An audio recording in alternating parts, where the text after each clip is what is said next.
नम्रता ने कांपते हाथों से दरवाजे की कुंडी लगाई और जल्दी से अलमारी के पीछे जाकर छुप गई। जमुना चाची की चीख सुनाई दे रही थी, नम्रता कहाँ मर गई? अगर आज तू हाथ ना आई तो मैं तेरे चाचा से कहकर तुझे घर से निकलवा दूंगी। नम्रता की सांस उखड़ रही थी।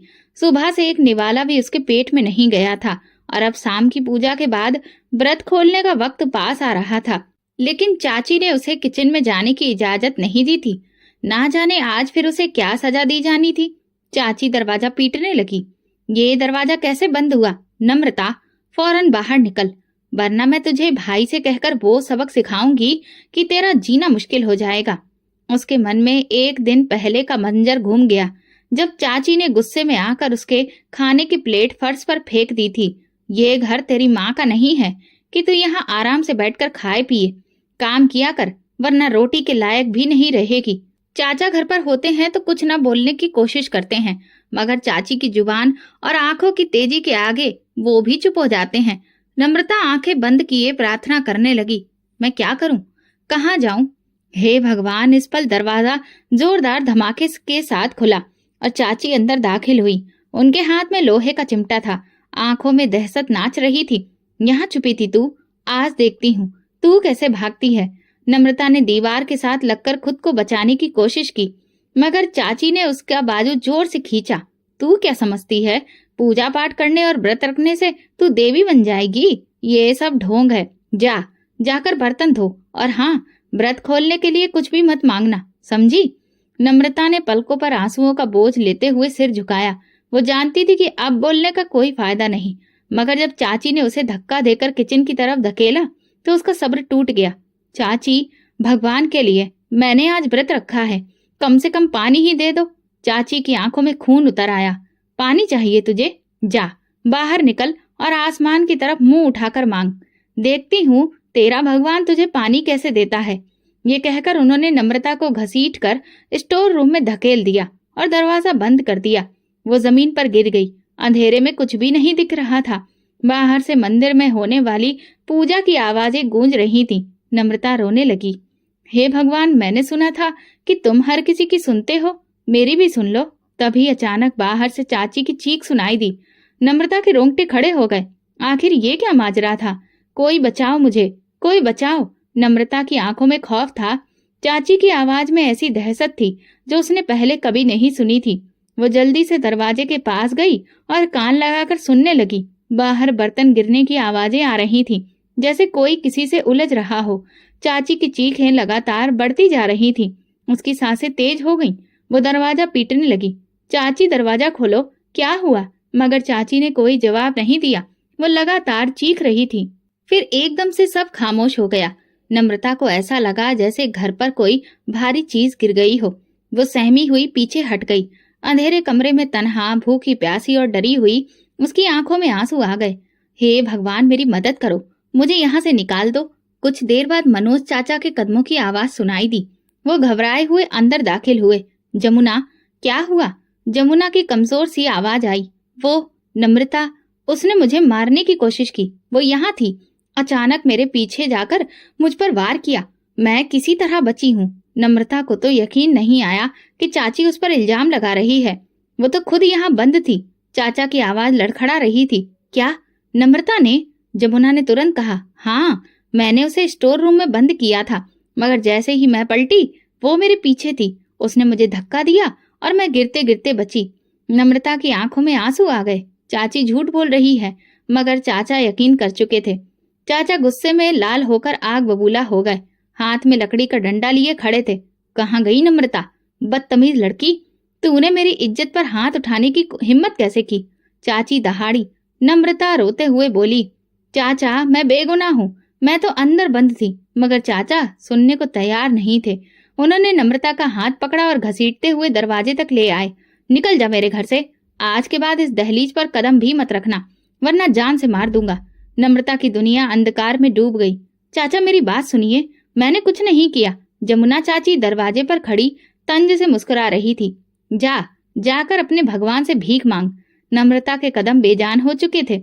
उसे समझ नहीं आ रहा था कि वो कहाँ जाए। रात के अंधेरे में बिना मकसद सड़कों पर घूम रही थी। आंखों में आंसू, पैरों में थकान और दिल में बेयकीनी का तूफान। ये महीना सावन का था, लेकिन उसके लिए सिर्फ भूख और प्यास का नाम बन चुका था। वो कभी भूखी प्यासी बेसहारा सी किसी के दरवाजे के करीब जाकर रुकती, मगर हिम्मत न होती कि किसी से मदद मांगे। हर बार जब होठों पर आवाज आती तो उसे चाची का जहरीला अंदाज याद आ जाता, जाकर अपने भगवान से भीख मांग। हे भगवान, तुम सबकी सुनते हो, मेरी क्यों नहीं सुन रहे? वो दिल में सवाल करती, मगर जवाब में खामोशी के सिवा कुछ भी नहीं मिलता। चलते चलते वो एक छोटे से बाजार में पहुंच गई, जहां काफी चहल पहल थी। उसके कदम खुद ब खुद एक ठेले के पास जाकर रुक गए, जहां एक अधेड़ उम्र का आदमी तरह तरह के शरबत बेच रहा था। नम्रता के गाले में कांटे चुभ रहे थे। पानी की प्यास उसके शरीर को और कमजोर कर रही थी। वो कुछ देर खड़ी रही, फिर हिम्मत करके धीरे से बोली, बाबा, क्या आप मुझे एक गिलास पानी दे सकते हैं? ठेले वाले ने नजर उठाकर उसे देखा। नम्रता का चेहरा पीला पड़ चुका था, होंठ सफेद हो गए थे और आंखों में तकलीफ की गहरी छाया थी। वो इंसान मुस्कुराकर बोला, बेटी, पानी क्यों, ये शरबत पियो। बड़ी उम्मीद के साथ नम्रता ने कांपते हाथों से गिलास थामा।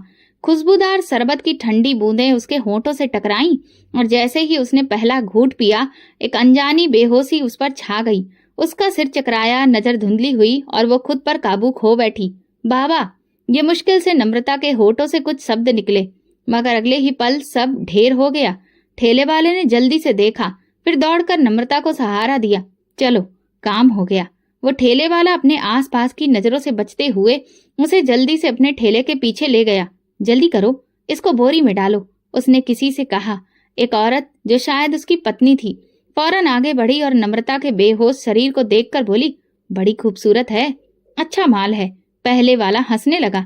हाँ, और ऐसे माल की अच्छी कीमत मिलेगी। जल्दी करो, इसे बोरी में डालकर ले चलते हैं।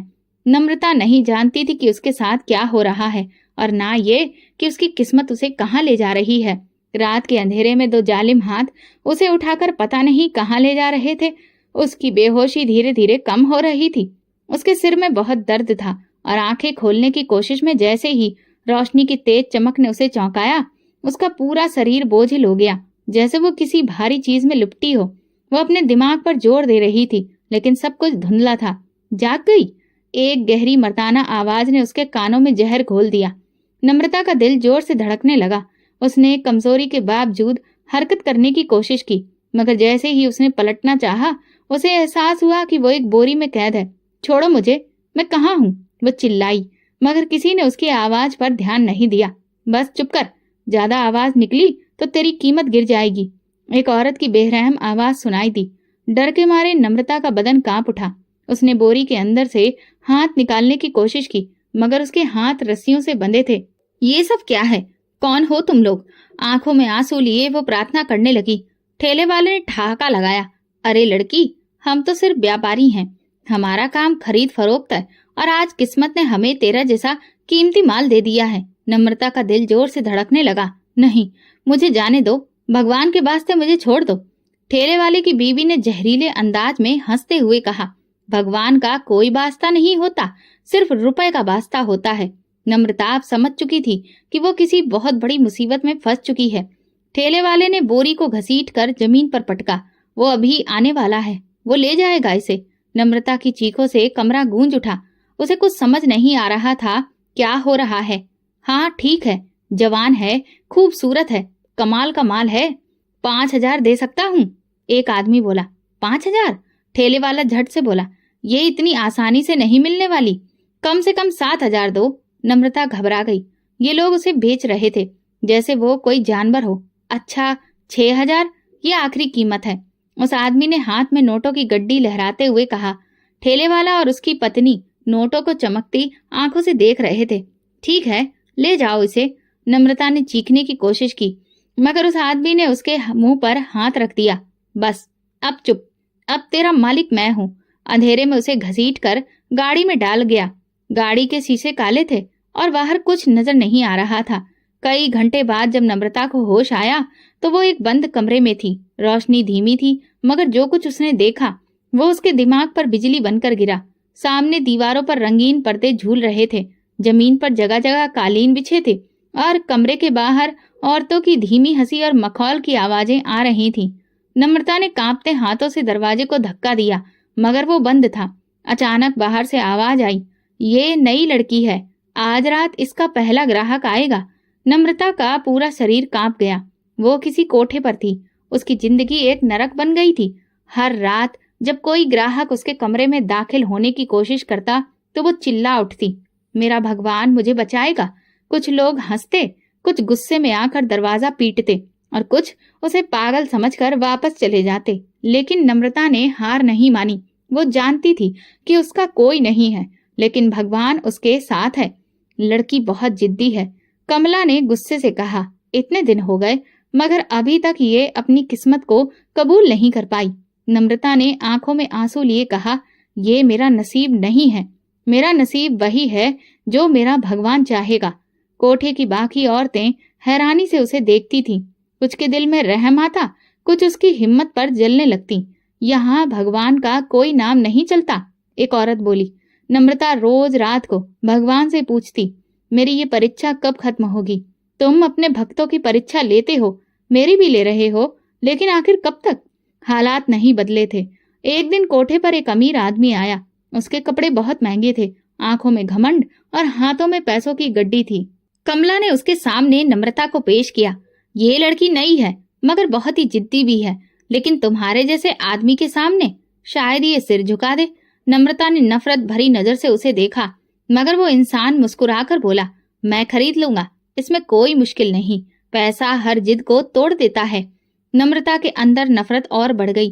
पैसा ईमान नहीं खरीद सकता, पैसा सब्र नहीं खरीद सकता, पैसा भगवान के आशीर्वाद को नहीं खरीद सकता। वह आदमी जोर से हंसा। ये सब बातें कहानियों में ही अच्छी लगती हैं, सच्चाई में नहीं। नम्रता घबरा गई, मगर उसने नजरें झुकाकर कहा, फिर देख लेना हकीकत क्या है। कमला ने पैसों की गड्डी हाथ में पकड़ ली और सौदा तैयार हो गया। नम्रता की किस्मत का एक पन्ना और पलट गया। अब उसे फिर किसी नई मंजिल की ओर ले जाया जा रहा था। नम्रता ने प्रार्थना की, हे भगवान, मुझे एक और मौका दो, मुझे इस कैद से निकाल दो। गाड़ी के अंदर वो अमीर आदमी आराम से बैठा था। उसके चेहरे पर एक हल्की मुस्कुराहट थी, जैसे कोई कीमती चीज खरीद कर ले जा रहा हो। अब तो किस्मत से भी नहीं बच सकती, जितना चाहे चिल्ला लो, वो तंज भरे अंदाज में बोला। नम्रता ने गहरी सांस ली। मुझे यहाँ से निकलना होगा, अगर आज नहीं भागी तो कभी नहीं बच सकूंगी। वो जल्दी से बोली, मुझे बाथरूम जाना है, प्लीज गाड़ी रोक दो। वो हैरान हो गया, अभी यहाँ तो कुछ भी नहीं है। उसने कहा, मुझे बर्दाश्त नहीं हो रहा। नम्रता ने जोर दिया।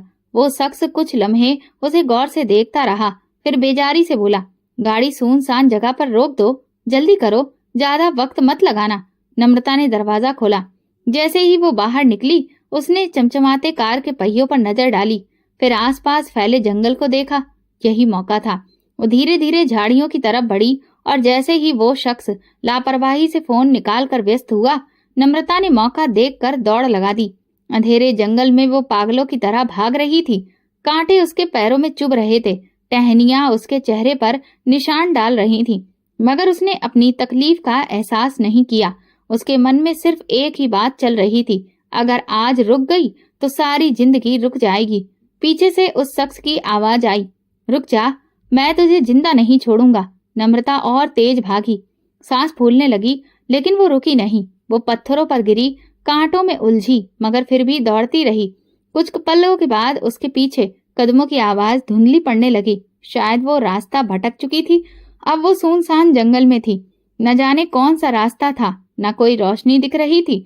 नम्रता एक बड़े पेड़ के नीचे बैठ गई। उसके बदन में भयानक दर्द था, मगर उसके दिल में एक सुकून भी था। हे भगवान, तूने मुझे उन जालिमों से बचा लिया, मगर अब मैं कहाँ जाऊं? आसमान पर चमकता चांद उसके आंसुओं को और ठंडा कर रहा था। अचानक कहीं दूर से किसी के कदमों की आवाज सुनाई दी। नम्रता बुरी तरह घबरा गई। क्या वो सब दोबारा से मुझे लेने आ गए? हे भगवान, अब कौन है? पेड़ों के बीच से एक हल्की सी रोशनी दिखाई दी। पहले तो नम्रता को लगा कि ये सपना है, लेकिन रोशनी करीब आती गई। सामने एक औरत खड़ी थी जो सफेद कपड़ों में लिपटी थी। उसके चेहरे पर अजीब सी चमक थी, आंखों में नमी और सुकून था। नम्रता का दिल जोर से धड़कने लगा। ये औरत कौन है? क्या वो मेरी मदद के लिए आई है, या ये भी कोई धोखा है? औरत मुस्कुराते हुए बोली, बेटी, तुम यहाँ अकेली क्यों हो? इतनी बेचैन क्यों हो? नम्रता ने अपने आंसू पोंछे और घबराई आवाज में कहा। मैं भाग रही हूँ, किसी के जुल्म से, अपने नसीब के अंधेरे से। औरत ने धीरे से कहा, चलो मेरे साथ, मेरे घर चलो, तुम्हें कोई नुकसान नहीं पहुंचाएगा। नम्रता ने कुछ पल सोचा, मगर औरत की आंखों में इतनी शराफत और सुकून था कि वो इनकार नहीं कर सकी। वो कांपते कदमों से औरत के पीछे चलने लगी। जैसे जैसे वो आगे बढ़ती गई, रास्ता रोशनी से भरता गया। ये जंगल था, मगर यहाँ के पेड़ पौधे किसी सपने की तरह जगमगाते लग रहे थे। जमीन पर बिछी पत्तियां सुकून दे रही थी। कुछ देर के बाद वे एक दरवाजे पर पहुंची। दरवाजा खुला और अंदर का मंजर देखकर नम्रता हैरान रह गई। ये घर किसी स्वर्ग की छवि से कम नहीं था। अंदर हर चीज खूबसूरत, चमकदार और सुकून से भरी थी। सफेद दीवारें, खुशबू बिखेरती हवा और एक ऐसा माहौल जो नम्रता ने पहले कभी नहीं देखा था। औरत ने उसे एक नरम कुर्सी पर बिठाया और कहा, बेटी तुम बहुत तकलीफ में हो, पहले कुछ खा लो। नम्रता की आंखों में आंसू आ गए। वो पिछले कई दिनों से लगातार भाग रही थी और अब ये खाने की महक उसकी बर्दाश्त से बाहर थी। औरत ने उसके सामने अच्छा खाना रखा। उसने कांपते हाथों से खानों को छुआ, मगर फिर रुक गई। उसकी आंखों में शुक्रगुजारी थी। मैं पहले भगवान के आगे हाथ जोड़ना चाहती हूँ। औरत ने मुस्कुराकर उसे इशारा कर दिया। जैसे ही उसने अपना सर झुकाया, उसे सुकून महसूस हुआ, जैसे कि भगवान ने उसे अपने साए में ले लिया हो। मगर जब उसने सिर उठाया तो सब बदल चुका था। वो दोबारा उसी कोठे में थी जहां से वो भागी थी। वही दीवारें, वही ताले, वही बदबूदार कमरा। ये क्या हुआ? क्या ये कोई सपना था या हकीकत? वो घबराकर पीछे हटी। वो छोटा सा भगवान का मंदिर जो कुछ पल पहले उसके सामने था, अब नहीं था। वो सफेद कपड़ों वाली औरत जिसकी आंखों में प्यार था, अब सामने खड़ी थी, मगर उसके हाथ में नोट थे और चेहरे पर एक चालाक मुस्कुराहट। तुम कौन हो? नम्रता की आवाज कांपने लगी। औरत ने जहरीली हंसी के साथ कहा, मैं वही हूँ जिसने तुम्हें पनाह दी थी। नम्रता का सिर चकरा गया।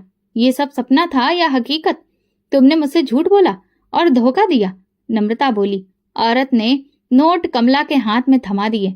ये लड़की अब तुम्हारी है। काम पूरा हुआ। नम्रता को अपनी किस्मत पर यकीन नहीं आया। ये औरत उसे बचाने नहीं बल्कि बेचने आई थी। तुमने मुझे भगवान के नाम पर धोखा दिया। नम्रता की आंखों में आंसू आ गए। औरत ने आगे बढ़कर उसके गाल पर हाथ रखा और बोली, बेचारी, तुम बहुत भोली हो। मैंने क्या कहा था?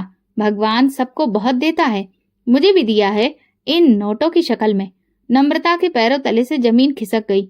वो समझी थी कि भगवान ने उसकी सुन ली, लेकिन यहाँ तो एक और ही जाल बिछा था। कमला ने आगे बढ़कर नम्रता का बाजू जोर से पकड़ा। अब यहाँ से भागने की कोशिश मत करना, अब तू हमारी जागीर है। नम्रता ने अपना हाथ छुड़ाने की कोशिश की, मगर कमला की मजबूत पकड़ में वो बेबस थी। मुझे छोड़ दो, वो चीखी, मगर आसपास खड़े लोग सिर्फ तमाशा देख रहे थे। यहाँ भगवान की बातें मत किया कर, कमला ने दांत पीसते हुए कहा। यहाँ हर चीज पैसे पर चलती है और तेरी कीमत लग चुकी है। नम्रता ने ठान लिया, नहीं, मैं यहाँ नहीं रहूंगी। तुम देख लेना, एक दिन मेरा भगवान मेरी मदद जरूर करेगा, जैसे उसने तुझे मेरे जरिए निकाला था। नम्रता ये कहकर दुखी हो गई। क्या सच में कोई उसकी मदद को नहीं आएगा? क्या भगवान ने उसे छोड़ दिया है? वो लगातार रोए जा रही थी, मगर फिर भी उसके दिल में एक छोटी सी उम्मीद थी। यहाँ से निकलने का कोई न कोई रास्ता जरूर होगा। भगवान की परीक्षा लंबी हो सकती है, लेकिन वो अपने भक्तों को कभी नहीं छोड़ता। हर दिन एक नई मुसीबत, एक नया ख्वाब। हर बार जब कोई दरवाजे पर आता, उसका दिल दहल जाता। वो कमला की कैद में थी, बाहर जाने का कोई रास्ता नहीं था। बस अब मैं और नहीं सह सकती। एक रात जब सब नींद में थे, नम्रता ने चुपचाप चादर ओढ़ी और कमरे की खिड़की से झांका। नीचे गहरा अंधेरा था, मगर ये अंधेरा उसकी जिंदगी की मुश्किलों से कम खौफनाक था। अगर मैं यहाँ से नहीं निकल सकी तो मैं मर जाऊंगी। अगर मरना ही नसीब में है तो फिर मैं अपनी इज्जत बचाकर मरूंगी। उसने खिड़की के किनारे को मजबूती से थामा और एक पल के लिए भगवान का नाम लेकर खुद को नीचे गिराने की कोशिश की, मगर तभी किसी ने पीछे से उसकी बाजू दबोच ली। ये क्या कर रही हो? कमला की आवाज आई। नम्रता ने चिढ़कर कहा, मुझे मरने दो, मुझे तुम्हारे इस नरक में नहीं रहना। कमला ने उसे जोर से धक्का देकर जमीन पर फेंक दिया। इतनी आसान मौत नहीं मिलेगी तुझे। तुझ जैसी जिद्दी लड़की को तो मैं दुगनी कीमत में बेचूंगी। तू यहाँ से कभी नहीं निकल सकती। ये जुल्म कभी खत्म नहीं होगा। अगले कुछ दिन वो चुप हो गई, ना खाना खाती, ना पानी पीती, किसी से बात ना करती। कमला को फिक्र होने लगी, ये मर ना जाए वरना मेरी सारी कमाई डूब जाएगी। मगर नम्रता ने एक और रास्ता चुन लिया।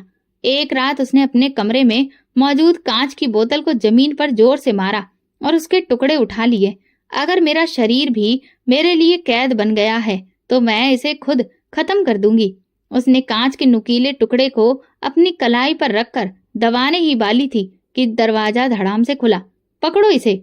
दो नौकरानियां आगे बढ़ीं और उसके हाथ से कांच छीन लिया।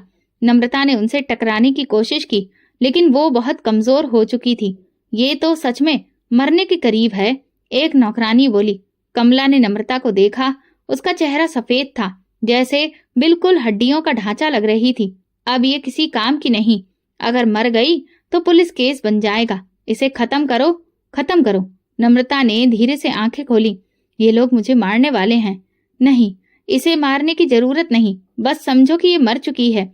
कमला ने धीरे से कहा, इसे बोरी में डालो और कचरे के ढेर पर फेंक आओ। नम्रता में विरोध करने की ताकत नहीं थी। दिल से लगा कि अब ये वाकई उसकी जिंदगी का अंत है। वो बेहोशी की हालत में थी जब उन्होंने उसे बोरी में डालकर बंद किया और रात के अंधेरे में कचरे के ढेर पर फेंक दिया। कचरे के ढेर पर पड़ी बोरी में जिंदगी की कोई उम्मीद बाकी नहीं थी।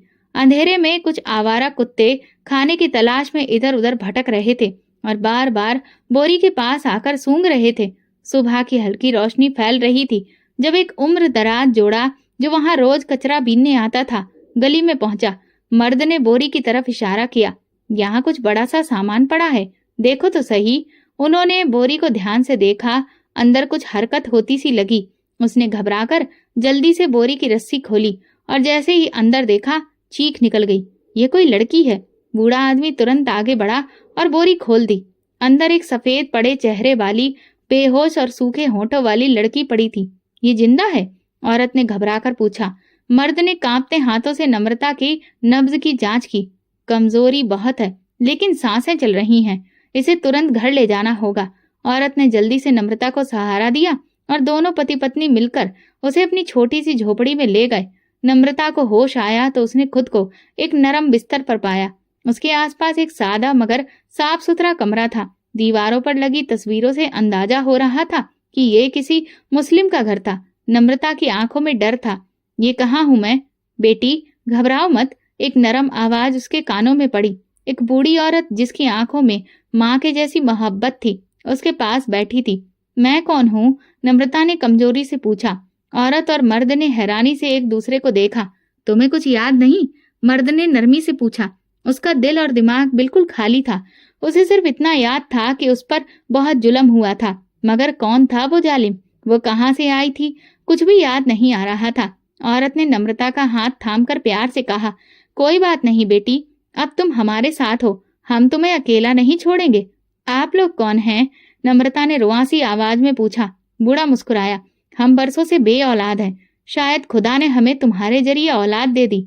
अगर तुम चाहो तो हमारे साथ रह सकती हो। नम्रता की आंखों में आंसू आ गए। शायद वाकई भगवान ने मुझे एक नई जिंदगी दी है। वो चुपचाप उन दोनों के साथ रहने लगी, मगर उसका दिल एक अजीब बेचैनी में था, जैसे कोई चीज खो चुकी हो, कोई याद जो आना चाहती हो मगर धुंध में छुपी हो। हर सुबह जब सूरज निकलते देखती तो उसका दिल किसी अनजाने खौफ से कांप उठता, जैसे कोई पुरानी याद उसकी आत्मा को झंझोड़ रही हो। मगर वो याद क्या थी? वो कौन थी? ये सवाल अब उसके दिल में जन्म लेने लगे थे। अब वो एक नई जिंदगी में कदम रख चुकी थी। एक छोटे से घर में वो सुकून की सांस लेने लगी थी। उसे एक बेटी की तरह रखा जा रहा था, प्यार दिया जा रहा था और वो भी उन्हें माँ बाप का दर्जा देने लगी थी। मगर कहीं न कहीं उसके दिल में एक जख्म था जो वक्त के साथ भरने की बजाय और गहरा होता जा रहा था। सुबह जब वो खिड़की के पास बैठकर चाय पीती तो लगता जैसे कोई पुरानी याद दस्तक दे रही है।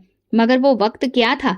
कौन थे वे लोग जिनके अक्स उसके जहन में धुंधले से उभरते फिर गायब हो जाते?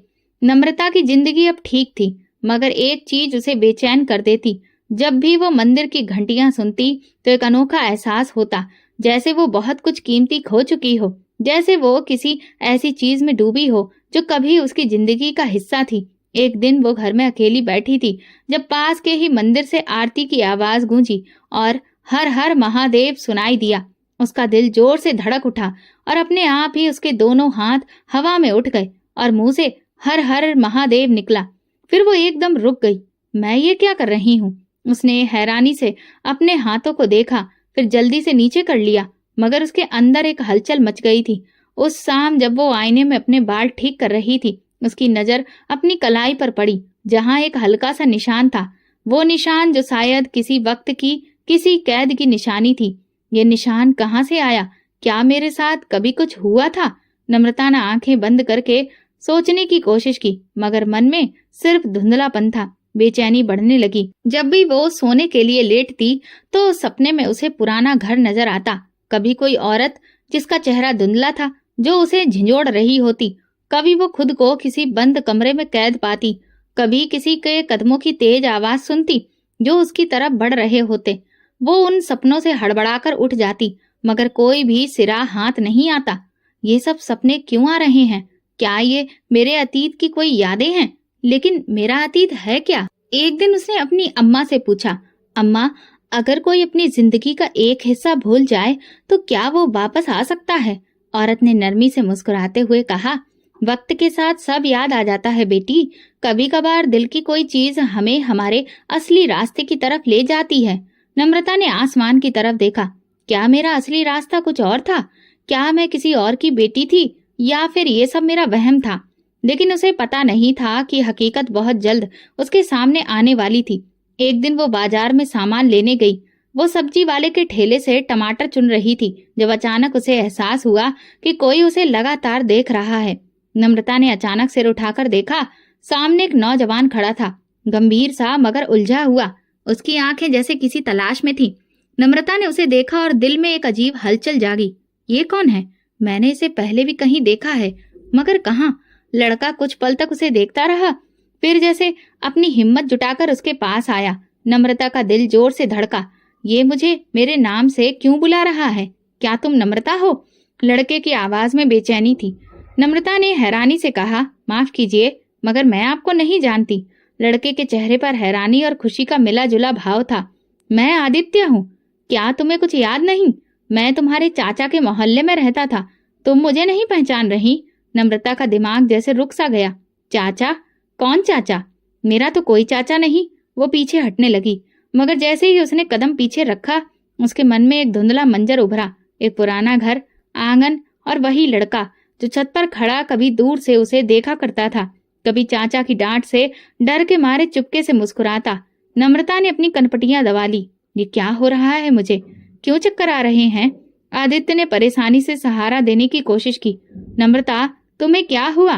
नम्रता ने घबराकर अपने हाथ झटक दिए। मैं आपको नहीं जानती, मुझे मत रोको। वो तेजी से बाजार से निकल गई, लेकिन आदित्य पीछे आया। नम्रता, रुक जाओ, मैं तुम्हें सब बता सकता हूँ। नम्रता ने कानों पर हाथ रख लिए। ये कौन है? क्या कह रहा है ये? मैं कौन हूँ? बाजार के शोर में उसकी आवाजें तेज हो रही थी। तभी फिर से मंदिर की घंटी सुनाई दी। अचानक उसके मन में एक और तस्वीर उभरी और उसके कदम रुक गए। स्टोर रूम में बंद प्यासी बैठी, मंदिर की घंटी की आवाजें सुनी और फिर चाची की चीख, चाचा का गुस्सा, उसे घर से निकालना। नम्रता का दिल जोर से धड़का। वो कांपते हाथों से अपना चेहरा छूने लगी, जैसे किसी हकीकत को पहचानने की कोशिश कर रही हो। आदित्य ने नम्रता से कहा, तुम वाकई सब कुछ भूल गई हो नम्रता। उसने उसकी आंखों में देखा। वहां एक पुरानी मोहब्बत की झलक थी, वो एक बेचैनी की उम्मीद। शायद वो सब कुछ याद कर ले, मगर इस पल नम्रता के लिए सब बिखर गया। वो भागते हुए घर चली गई, मगर अब उसका दिल बेचैन था। आदित्य उसके पीछे था, उसे आवाजें दे रहा था, रुक जाओ ना नम्रता, मुझे तुमसे बात करनी है। लेकिन नम्रता के दिमाग में शोर मच रहा था। तुम वो नम्रता हो जिसे सब मरा हुआ समझते हैं। ये शब्द उसके मन में बार बार गूंज रहे थे। मैं मरी हुई कैसे हो सकती हूँ? मैं तो जिंदा हूँ। वो तेज कदमों से गली में मुड़ी, मगर आदित्य उसके पीछे था। नम्रता, मैं झूठ नहीं बोल रहा। तुम सच में वही लड़की हो जिसे लेकर तुम्हारे चाचा और चाची ने ये घोषणा की कि तुम मर गई हो। ये सुनकर नम्रता के अंदर तूफान आ गया। चाचा चाची? मैं तो अनाथ थी ना, वो धीरे से बोली। आदित्य का चेहरा हैरानी और दुख से भरा था। नम्रता, तुम्हें कुछ भी याद नहीं? नम्रता ने कमजोर आवाज में कहा। मुझे नहीं पता। आदित्य ने गहरी सांस ली। तुम्हारे माँ बाप के मरने के बाद तुम अपने चाचा के घर रहने चली गई थी, याद है? मगर तुम्हारी चाची तुम्हारे साथ बहुत बुरा व्यवहार करती थी। एक दिन उसने तुम पर झूठा इल्जाम लगा दिया और तुम्हारे चाचा ने तुम्हें घर से निकाल दिया। नम्रता की आंखें फैल गईं। उसका दिल जोर से धड़का। ये सब मैंने सपने में देखा था। आदित्य ने कदम आगे बढ़ाया। ये सपना नहीं था नम्रता, यही तो तुम्हारी सच्चाई है। याद है, मैं तुम्हारा पड़ोसी था और हमेशा तुम्हें छत से देखा करता था, मगर तुम कभी चाचा के डर के मारे मुझसे ज्यादा बात नहीं करती थी। तुम मुझे जानती हो। नम्रता का सिर चकराने लगा। वो पीछे हटने लगी। ये सब सच नहीं हो सकता। ये सच है नम्रता, और सबको लगा था कि तुम मर चुकी हो। उसकी आंखें जम गईं। वो लोग मुझे मरा हुआ समझते हैं। क्या मैं वाकई मर गई थी? उसके पैरों के नीचे से जमीन खिसक गई। आदित्य ने आगे बढ़कर उसकी बाह पकड़ने की कोशिश की, मगर नम्रता ने झटक कर पीछे कहा, मुझे अकेला छोड़ दो, मैं कुछ नहीं जानना चाहती। वो दीवानी सी वहां से भाग गई, मगर इस बार वो भाग नहीं रही थी। वो अपनी हकीकत खोज रही थी। उसके अंदर तूफान उठा था। वो जानती थी कि अब वो खुद को ज्यादा देर तक झूठ में नहीं रख सकती। मैं कौन हूँ? मुझे सब लोग मरा हुआ क्यों समझते हैं? पर अगर मैं जिंदा हूँ तो फिर मेरा असली घर कहाँ पर है? लेकिन उसके पास इन सारे सवालों के सिवा कुछ भी नहीं था, जबकि जवाब शायद उसे मिल ही जाता। पुलिस अफसर पहले तो सब सुनकर हैरान हुआ, लेकिन जब आदित्य ने पूरी बात सुनाई तो नम्रता के अतीत के बारे में जानकर ये मामला गंभीर हो गया। अगर ये सच है तो ये बहुत बड़ा जुर्म है। हमें फौरन कार्रवाई करनी होगी। पुलिस की टीम ने नम्रता के रहने की जगह पर छापा मारा। वो जोड़ा जिसने नम्रता को केवल औलाद ना होने की वजह से बेटी की तरह अपना लिया था, पुलिस को देखकर घबरा गया। हमने कुछ गलत नहीं किया, बूढ़े आदमी ने कहा। हमने तो इसे मरने से बचाया था। नम्रता उनके पीछे खड़ी थी। उसका चेहरा सफेद पड़ चुका था। पुलिस ने नरम लहजे में कहा, बेटी, हमें तुम्हें अपने साथ ले जाना होगा। तुम्हारा असली परिवार तुम्हें मरा हुआ समझ रहा है। हमें उन्हें सच बताना होगा। नम्रता ने कमजोर हाथों से अपनी अम्मा का दामन थामा। अम्मा, मैं कहाँ जाऊंगी? औरत की आंखें भर आईं। बेटी, जो सच है वही तुम्हारा रास्ता है। पुलिस उसे लेकर अदालत पहुंची। वहां पहले से उसके चाचा चाची मौजूद थे, जिन्हें पुलिस ने बुलाया था। चाचा ने जैसे ही नम्रता को देखा, उनका चेहरा सफेद पड़ गया। चाची के होठों पर एक पल के लिए हरकत दौड़ गई, मगर फिर खुद को संभाल कर गुस्से में बोली, कौन लड़की है ये? ये नम्रता नहीं हो सकती है। अदालत में मौजूद सब लोग हैरान रह गए। आप कह रहे हैं कि ये आपकी भतीजी नहीं है?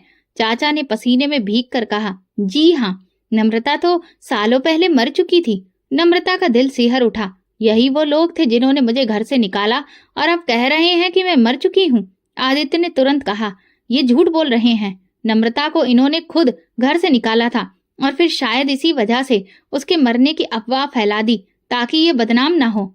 चाचा ने तुरंत जवाब दिया, ये सब झूठ है। ये लड़की कोई और होगी। हमारी नम्रता का तो अंतिम संस्कार हो गया था। नम्रता ने अविश्वास से चाचा को देखा। पुलिस अफसर ने अदालत में मौजूद फाइलें खोली। ये मामला बहुत गंभीर है। नम्रता के मरने की कोई सरकारी रिपोर्ट दर्ज नहीं थी और ये भी साबित हो चुका है कि वो इनके घर में रह रही थी। नम्रता के हाथ ठंडे पड़ गए। अगर अदालत ने मेरी पहचान को नहीं माना तो फिर मैं कहाँ जाऊंगी? मगर उसी वक्त एक ऐसा सबूत सामने आने वाला था जो सब कुछ बदल कर रख देगा। जज ने पूछा, तुम कुछ कहना चाहती हो? उसने कांपते हाथों से मुट्ठी बंद की। आज उसके पास मौका था कि वो अपने हक में बोले, अपने साथ हुए जुल्म को दुनिया के सामने लाए। उसने गहरी सांस ली और हिम्मत जुटाकर बोली, मेरा नाम नम्रता है। मैं मरी नहीं हूँ, मैं जिंदा हूँ और आज सच बताने के लिए यहाँ खड़ी हूँ। चाचा चाची के चेहरे पर एक पल के लिए बेचैनी की लहर दौड़ गई, लेकिन चाची संभलते हुए बोली, ये सब झूठ है। तुम कोई और हो, तुम हमारी नम्रता नहीं हो। नम्रता ने चाची की तरफ देखा। उनकी आंखों में कोई ना तो शर्मिंदगी थी ना पछतावा, बस अपनी गलती को छुपाने की बेरहम कोशिश। आप झूठ बोल रहे हैं चाचा। नम्रता की आवाज मजबूत थी। आपने मुझ पर हमेशा जुल्म किया, मुझे हर वक्त सताया। मेरे माँ बाप के मरने के बाद माँ की तरह संभालने की बजाय आप लोगों ने मुझे नौकरानी बना दिया, खाने के लिए तरसाया और बेकसूर होकर भी खूब मारा पीटा। अदालत में लोग कानाफूसी करने लगे। चाची का चेहरा लाल हो गया था। नम्रता ने कहा, फिर एक दिन आपने मुझ पर इल्जाम लगाया और बिना कुछ जाने मुझे घर से निकाल दिया। मैं सड़कों पर भटकती रही। एक ठेले वाले ने खाने के लिए जब मैंने कुछ मांगा तो उसने मुझे अपनी रोटी दी, लेकिन उसमें बेहोशी की दवा मिला दी और फिर मुझे बेच दिया। चाचा ने हैरानी से आंखें फैलाई, जैसे पहली बार उन्हें एहसास हो रहा हो कि उन्होंने क्या किया था। मैं कोठे पर बेची गई, वहां जुल्म सहती रही, वहां से निकलने की कोशिश की, लेकिन फिर मुझे धोखा मिला। जब मैंने अपनी जिंदगी खत्म करने की कोशिश की तो मुझे कचरे में फेंक दिया गया। नम्रता की आंखों में आंसू थे, लेकिन उसकी आवाज मजबूत थी। चाची ने तुरंत कहा, ये सब झूठ है, हमने इसे घर से नहीं निकाला, हमें तो लगा था कि ये मर गई थी। पुलिस अफसर ने जज की तरफ फाइल बढ़ाई। सर, हमारे पास गवाह मौजूद है कि नम्रता को उनके घर में आखिरी बार देखा गया था। ये बात भी साबित हो चुकी है कि उनके घर से निकलने के बाद वो कोठे पर पहुंच गई, जहां से उसे एक मुस्लिम जोड़े ने मुर्दा समझकर बचाया। ये सब इत्तेफाक नहीं हो सकता। चाचा के माथे पर पसीना आ गया। वो बेचैनी से चाची की तरफ देखने लगे, जैसे उन्हें एहसास हो गया हो कि उन्होंने कितनी बड़ी गलती कर दी। नम्रता ने उनकी तरफ देखा। चाचा, आपने एक बार भी सच्चाई जानने की कोशिश नहीं की। आपने सिर्फ चाची की बात सुनी और मुझे घर से निकाल दिया। चाचा की आंखों में आंसू आ गए। उन्होंने सर झुका लिया, जैसे कि उन्हें अब अपनी गलती का एहसास हो चुका था, मगर अब तो बहुत देर हो चुकी थी। जज ने कहा, ये केस पूरी तहकीकात के लिए खोला जाएगा, लेकिन जो सबूत हमारे सामने हैं वो साफ दिखाते हैं कि नम्रता सच कह रही है। नम्रता अब सुकून में थी। आज उसने अपनी सच्चाई दुनिया के सामने रख दी थी और अब इंसाफ का पहला कदम उठ चुका था। अदालत के फैसले के बाद नम्रता को कानूनी तौर पर उसका असली नाम और पहचान वापस मिल गई। वर्षों बाद उसका वजूद एक बार फिर से सबके सामने था। वो लड़की जिसे सबने मरा हुआ मान लिया था, आज जिंदा साबित हो चुकी थी। अब उसे एक नई जिंदगी मिली थी, लेकिन उसके दिल में एक अजीब सी बेचैनी थी। क्या सच में ये सब खत्म हो चुका है? क्या मेरी मुश्किलें अब भी बाकी हैं? कुछ दिन के बाद आदित्य की माँ अपने बेटे के साथ नम्रता के घर आईं। वो एक नेक औरत थी। नम्रता की जिंदगी की मुश्किलों को जानने के बाद उन्होंने फैसला किया कि वो उसे अपनी बहू बनाएंगी। बेटी, तुम्हारी जिंदगी ने बहुत बुरा वक्त देखा है। अब हम चाहते हैं कि तुम्हें सुकून मिले। अगर तुम तैयार हो तो हम तुम्हें अपनी बहू बनाकर ले जाना चाहते हैं। आदित्य ने हमेशा तुम्हारी इज्जत की है, वो तुम्हें खुश रखेगा। नम्रता ने हैरानी से उन्हें देखा, फिर खामोशी से नजरें झुका ली। ये वही आदित्य था जो बचपन में उसके मोहल्ले में रहता था, हमेशा उसका हाल चाल पूछता था, जो उसे बचाने के लिए पुलिस तक गया और जिसने उसके लिए सच की लड़ाई लड़ी। नम्रता ने धीरे से सर झुका लिया। क्या वाकई में मैं खुशकिस्मत हो सकती हूँ, या ये भी कोई नया इम्तिहान होगा? उसके दिल में अब भी एक डर बैठा था। नम्रता रात को देर तक जागती रही। वो खिड़की के पास बैठी आसमान को देख रही थी। भगवान, क्या ये सच है? क्या मैं अब अपनी मुश्किलों से निकल आई हूँ? क्या मैं आम जिंदगी गुजार सकूंगी? क्या मैं भरोसा कर सकती हूँ कि ये सब एक नया धोखा नहीं होगा? क्या मैं वाकई में खुश रह सकती हूँ? अतीत की तीखी यादें उसके मन में हलचल पैदा कर रही थी। चाचा का जुल्म, कोठे की बंद दीवारें, वो जालिम दलाल और वो दिन जब उसे कचरे के ढेर में फेंका गया था। उसे याद आया कि कैसे उसने हर मुश्किल वक्त में भगवान को पुकारा और भगवान ने कभी उसे अकेला नहीं छोड़ा। उसने भगवान से कहा, अगर ये खुशी मेरी किस्मत में है तो मैं इसे अपनाऊंगी, मगर अगर ये भी कोई नया इम्तिहान है तो उसका सामना भी मैं हिम्मत से करूंगी। उसकी आंखों में आंसू आ गए, मगर इस बार वो आंसू बेबसी के नहीं बल्कि भगवान पर भरोसे के थे। सुबह होते ही उसने जवाब देने का फैसला किया और उसका जवाब था कि वो अपने पीछे के अतीत को छोड़कर भविष्य की ओर बढ़ना चाहती है। शादी का दिन करीब आ रहा था, मगर नम्रता का दिल अभी तक किसी बेचैनी की तरफ देख रहा था और वो दिल से भगवान को पुकार रही थी। फिर शादी का दिन आया। वो तैयार होकर किसी परी की तरह लग रही थी। पंडित ने सारी रस्में शुरू की और जैसे जैसे एक एक रस्म हो रही थी, ऐसा लग रहा था जैसे बरसों का बोझ हल्का हो गया हो। आदित्य ने मुस्कुराते हुए उसकी तरफ देखा, जैसे कि वो कह रहा हो, मैंने कहा था ना, सब ठीक हो जाएगा। कन्यादान के लिए नम्रता ने उन्हें अपने माँ बाप को बुलाया, जिन्होंने उसे कचरे के ढेर से उठाकर एक नई जिंदगी दी थी, क्योंकि उसके लिए तो वही उसके असली अपने थे। उन्होंने भी खुशी खुशी अपनी बेटी को एक नई जिंदगी का सफर शुरू करने का आशीर्वाद दिया और उसे विदा कर दिया। शादी के बाद अब नम्रता में एक नया बदलाव और एक नई हिम्मत थी। अब वो बिल्कुल बदल चुकी थी। उसने अपनी कहानी को कभी भी किसी से छुपाने की कोशिश नहीं की, बल्कि अपनी कहानी को लोगों के सामने बयां करके उन्हें हिम्मत देने की कोशिश की कि जब उसने हार नहीं मानी तो फिर किसी को भी हार नहीं माननी चाहिए। और उसने भगवान का शुक्रिया अदा किया जिन्होंने हर पल उसका साथ दिया। ये कहानी सिर्फ नम्रता की नहीं थी, यह हर उस लड़की की कहानी थी जो मुश्किलों के अंधेरों में भी उम्मीद के दिए जलाने की हिम्मत रखती है। दोस्तों, अगर आपको हमारी कहानी पसंद आई हो तो फिर कमेंट करके जरूर बताइएगा। वीडियो को लाइक करें और ज्यादा से ज्यादा शेयर करें। अगर आप चैनल पर नए हैं तो सब्सक्राइब जरूर करें और हाँ, नोटिफिकेशन बेल को दबाएं ताकि अगली अपडेट सबसे पहले आपको मिले। धन्यवाद।